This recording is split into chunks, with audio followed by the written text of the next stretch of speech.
Bonjour à tous et bienvenue dans le podcast Réussir ses projets, le rendez-vous hebdomadaire de celles et ceux qui veulent progresser en gestion de projet sans se perdre dans la théorie. Chaque semaine, je partage avec vous des tips pratiques, des retours d'expérience terrain, des réflexions utiles et également des échanges passionnants avec des pros du métier. Un seul objectif, vous aider à gérer vos projets avec plus de clarté, plus d'efficacité et surtout moins de stress. Si vous appréciez ce podcast, pensez à le partager avec vos proches, pensez à mettre une note 5 étoiles sur votre plateforme d'écoute préférée. Je vous remercie du fond du cœur et on se retrouve tout de suite pour l'épisode de la semaine. Ce qui fait échouer un projet, c'est pas un mauvais outil, c'est pas un manque de budget, c'est même pas un planning bancal. Alors bien sûr, ne me faites pas dire ce que je n'ai pas dit, tous ces éléments sont importants pour un projet réussi. Mais l'élément numéro 1 qui fait échouer un projet, c'est la communication. Ou plutôt une mauvaise communication, ou même, dans le pire des cas, une absence de communication. Il suffit d'un rien pour créer un problème de communication, et donc derrière, qu'est-ce que ça engendre ? C'est des tensions, c'est des frustrations pour l'ensemble des parties, et ça, c'est dans le meilleur des cas. Et il faut pas grand-chose, Un message mal compris, un non-dit, une incompréhension, voire même un silence au mauvais moment, et ça peut partir en vrille. Dans le pire des cas, ça peut aller aux situations de crise, aux conflits ouverts, voire même jusqu'au gel du projet ou à son annulation pure et simple. Alors par contre, je vous rassure tout de suite, ça sert à rien d'être défaitiste et d'être fataliste, on peut tout améliorer. Et justement, le premier point à améliorer en gestion de projet, en fait, c'est pas la technicité, c'est pas les outils, et c'est le point qui est souvent le plus sous-estimé, c'est-à-dire la communication. Aujourd'hui, on va voir ensemble les 8 pièges de la communication en gestion de projet, dans lesquels même les chefs de projet expérimentés tombent encore aujourd'hui. Alors le premier piège, c'est l'illusion de la compréhension partagée. Alors je sais pas si vous l'avez remarqué, mais on utilise tous, tous autant qu'on est, des formulations imprécises, un petit peu floues, voire même des messages carrément vagues. Alors je vais vous donner un cas concret, c'est un exemple que j'ai vécu, je pense que ça va parler à beaucoup de personnes. Alors imaginons 2 minutes. Vous discutez avec votre client pour cadrer le projet. Donc on discute, on est en atelier de travail, on commence à se mettre d'accord, on discute objectifs, on discute des enjeux du projet, du contexte, des résultats qu'on souhaiterait obtenir, etc. Et on sort du rendez-vous, et là en fait on se rend compte que les objectifs ils sont pas encore clairement définis, il reste quelques ambiguïtés dans l'expression des besoins, etc. Mais bon, ça vous paraît clair, a priori c'est clair aussi du côté du client, vous tombez d'accord en fait, et sur cette base de travail, vous attaquez le plan projet, vous attaquez le développement, voire la réalisation des livrables. Et 3 mois plus tard, ça y est, tout est prêt, vous avez fait tout ce que vous aviez à faire, vous présentez les livrables au client, vous êtes fier de ce que vous présentez avec l'équipe, et là, stupeur, le client vous dit « Mais c'est pas du tout ce que j'ai demandé, vous n'avez rien compris, vous êtes vraiment mauvais, vous êtes nul, je vais voir ailleurs. » Problème. Pourquoi ? C'est bizarre en fait, parce que tout le monde était d'accord pourtant autour de la table, tout le monde avait l'air de se comprendre pendant la phase de cadrage, a priori c'était clair pour tous, y compris le client, sur ce qu'on allait faire et ne pas faire, quels étaient les critères de qualité, quels étaient les critères de validation des différents livrables, etc. Et on en arrive en fait à une situation où le client rejette en bloc tout ce qu'on a fait. Comment on a pu se planter à ce point-là ? Et en fait c'est ça l'illusion de la compréhension partagée. C'était qu'une impression. Le client, il a émis son besoin donc avec ces mots, qui sont parfois ambigus. Il a eu l'impression que vous avez parfaitement compris la mission qu'il vous confiait.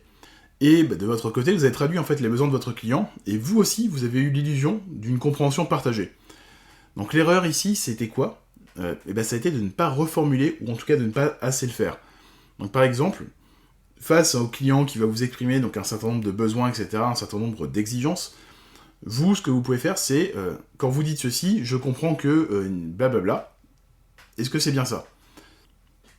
Souvent, les nuances, les spécificités, elles sont tellement évidentes pour le client qu'il oublie de le préciser. C'est évident pour lui, en fait, il en parle même pas, voire il passe trop vite sur le sujet, en fait, il vous donne pas assez de détails. Et c'est pour ça que c'est vraiment important de reformuler, parce que si on n'a pas ces détails, ça va être très compliqué en fait derrière de pouvoir répondre aux besoins qui sont implicites du client, du coup, parce que ces besoins on les a pas clairement exprimés, on les a pas mis sur la table avec tous les détails, avec toute la nuance nécessaire, donc on laisse une place à l'interprétation, donc on va interpréter nous-mêmes, on va traduire ce qu'on a compris, on va combler les trous en fait par ce qu'on imagine, mais c'est ce qu'on imagine, c'est pas ce que le client a demandé clairement. Et c'est pour ça que c'est hyper important de prendre le temps en fait de se poser, de prendre le temps de poser des questions, de prendre le temps de reformuler. Et vous le savez comme moi, le diable se cache dans les détails. Entre ce que le client veut dire, entre ce qu'il dit vraiment, ce que vous entendez, ce que vous comprenez et ce que vous retenez, il peut y avoir un fossé qui est assez énorme. D'où l'importance de reformuler, d'où l'importance de vous assurer que vous êtes bien sur la même longueur d'onde avec le client, que vous n'êtes pas passé à côté de détails importants et que vous n'avez pas mal interprété ses propos.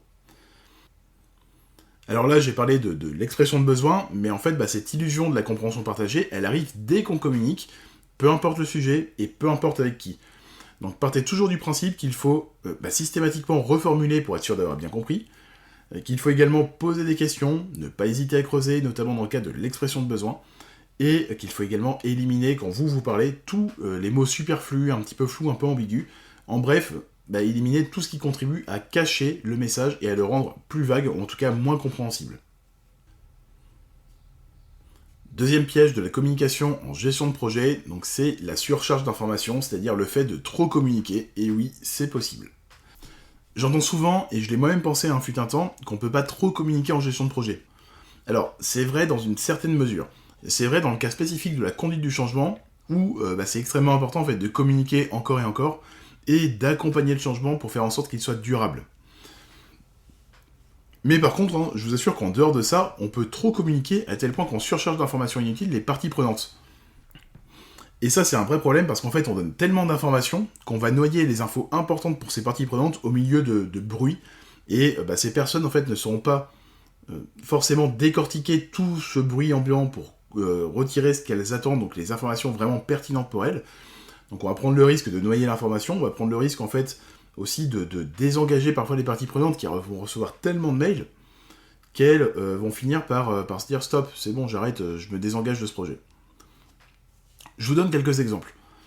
Parce que c'est vraiment important de comprendre qu'il faut communiquer la bonne information à la bonne personne au bon moment et que ça ne sert à rien de trop communiquer. Au contraire, ça peut même être vraiment dommageable pour votre crédibilité en tant que chef de projet, mais aussi ça peut être dommageable pour le projet.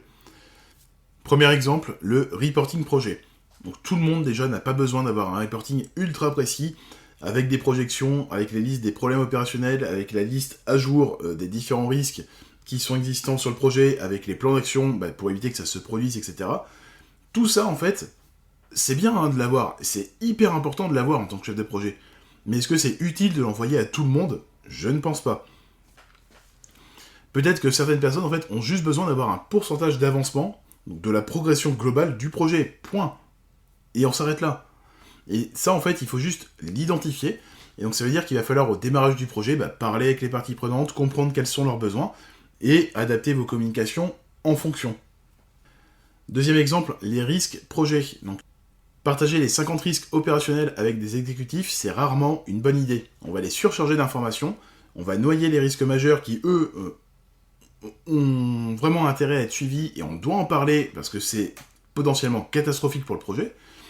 Ces risques majeurs, qu'est-ce qu'on fait ? On les noie en fait au milieu de l'information, au milieu du bruit, comme je vous l'ai expliqué il y a 2 minutes, alors que c'est clairement sur ces risques qu'il faut faire le focus, sur ces risques majeurs.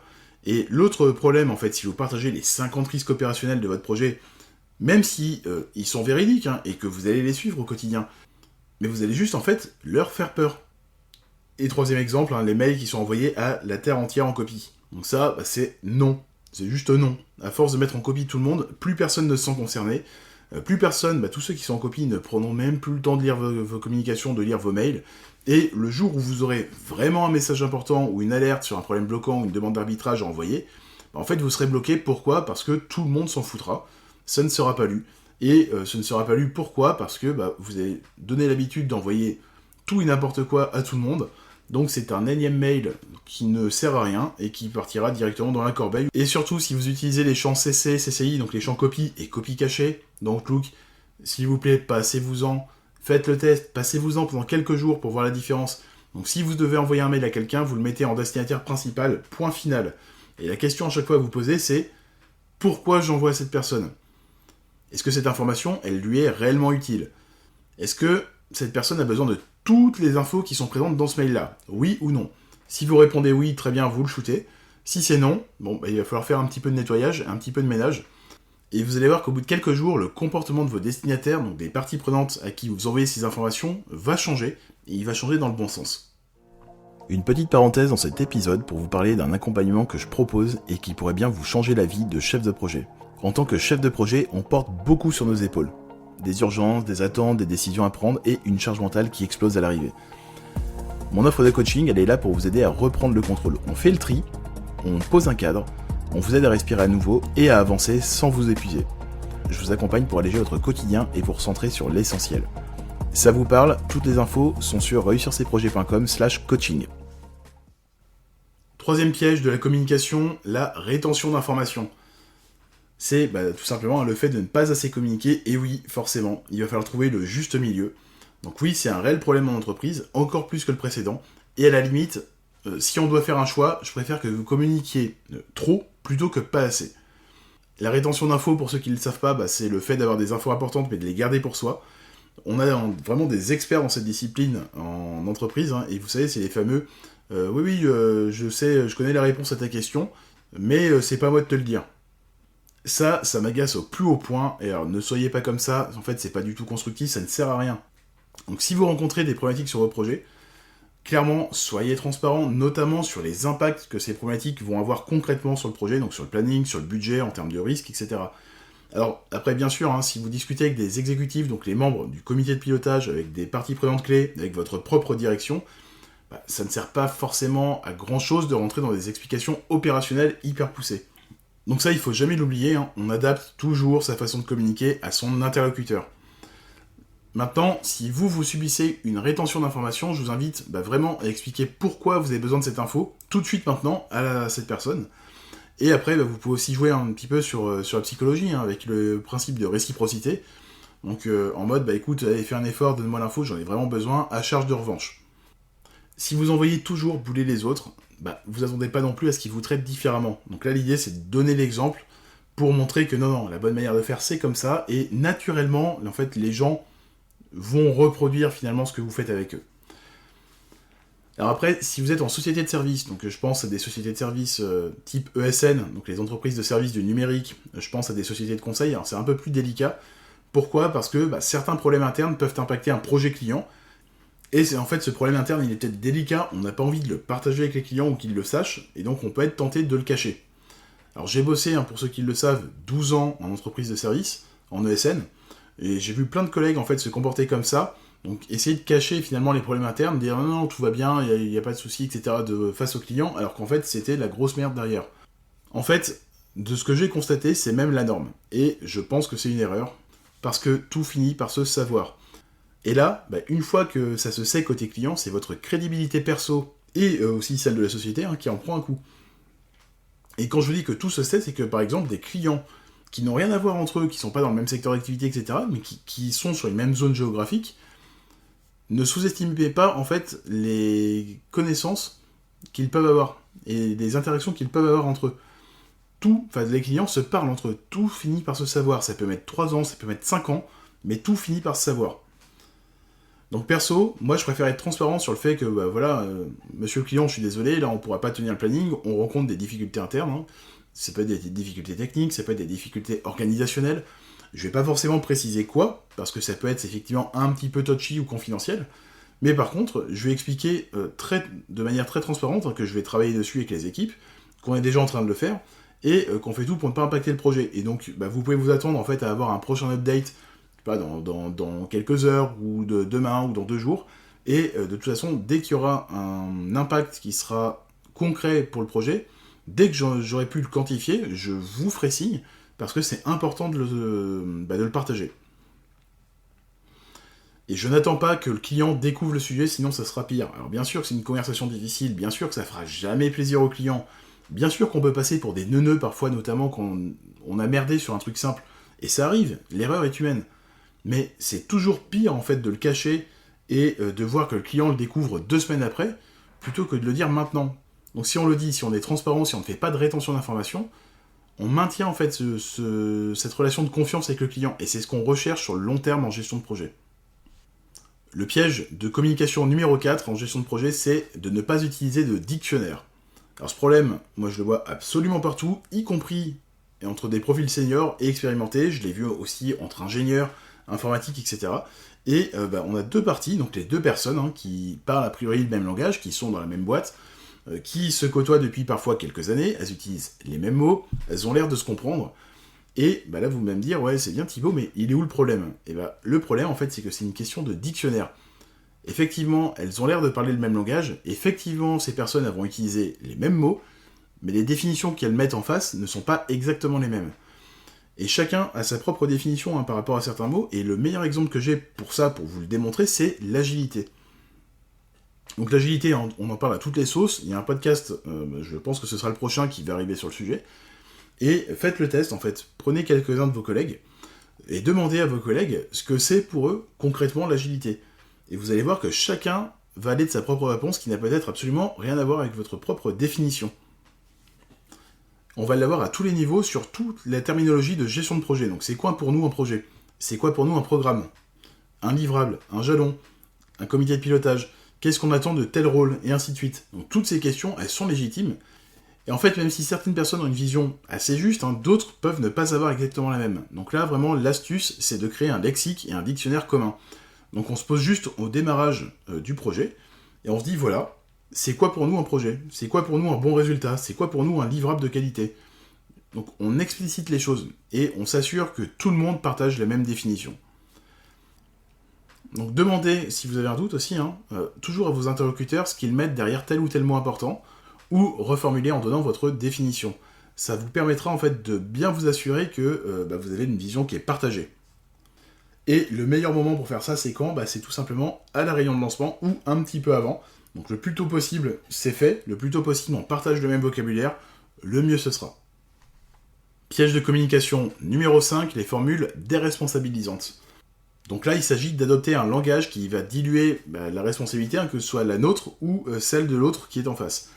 Et ça, en fait, c'est un vrai problème parce que c'est totalement déresponsabilisant pour les autres, d'où le nom.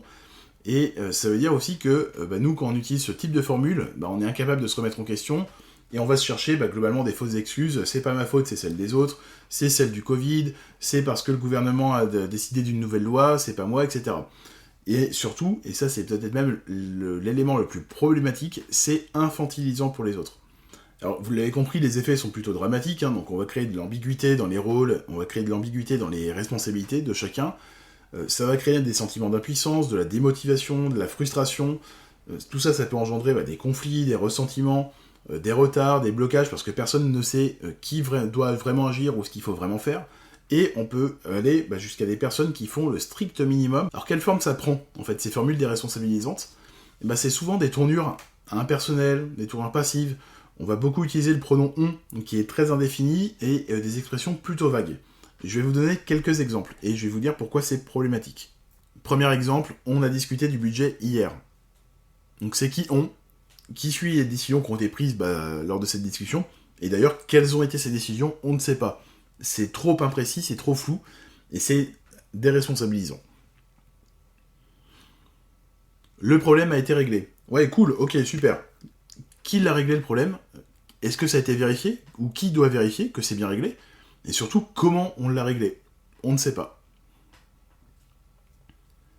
Il faudrait que quelqu'un relance Julie. Ouais, ok, c'est bien. Mais qui relance Julie? On ne sait pas. Sous quel délai? On ne sait pas. Et pourquoi, en fait, toi, tu le fais pas toi-même? Puisque c'est toi qui lance le sujet.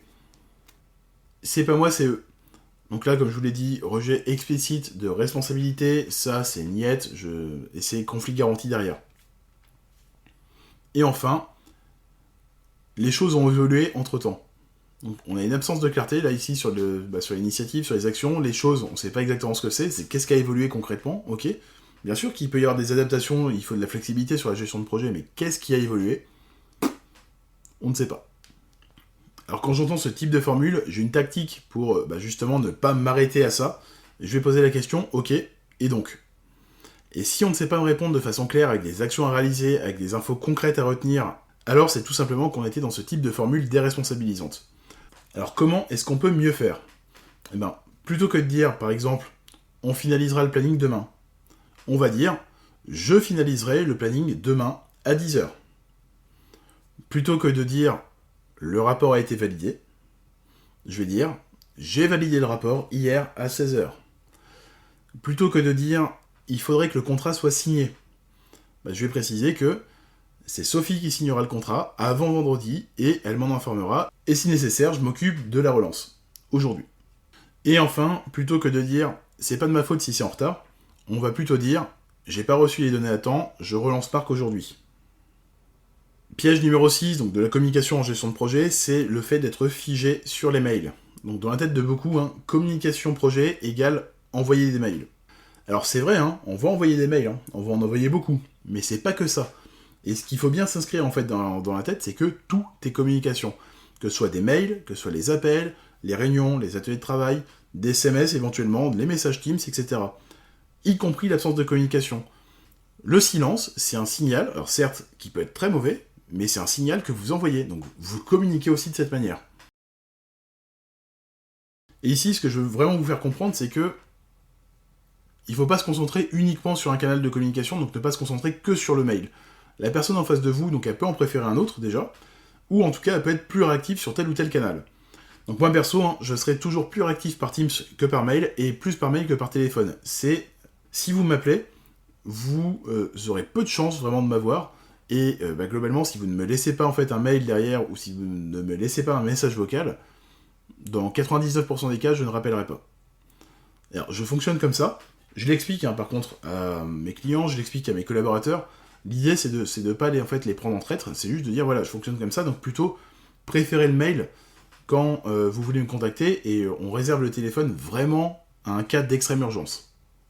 Après, voilà, dans le cas d'une relance, par exemple, si c'est vraiment important, vous pouvez décrocher le téléphone, vous pouvez appeler votre client, mais si vous faites ceci, doublez toujours vos relances par mail.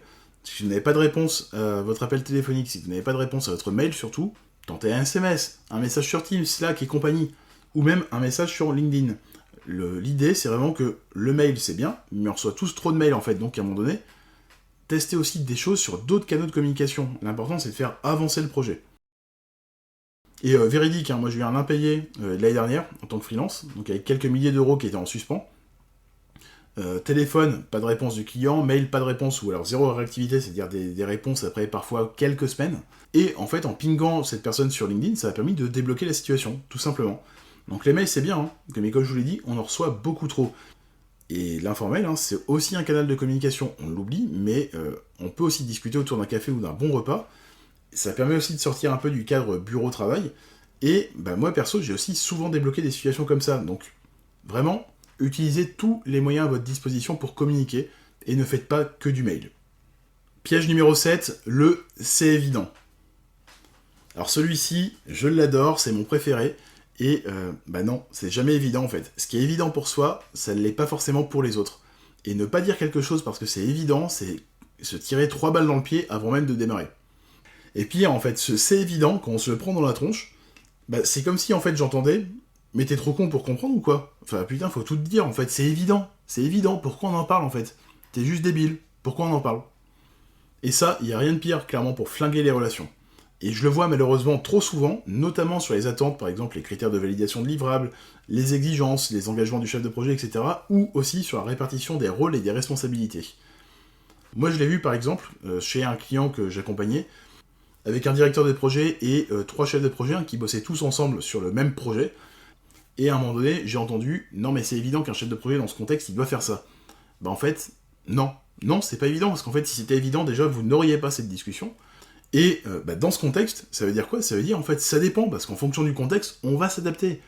Donc on s'adapte en fonction du client, de la situation, du contexte. Donc non, ce n'est pas évident. Et oui, en fait, il faut parler de tout ça. Le problème, c'est que si on reste dans ce schéma du « c'est évident », c'est-à-dire que c'est évident, donc je vais rien dire, c'est évident.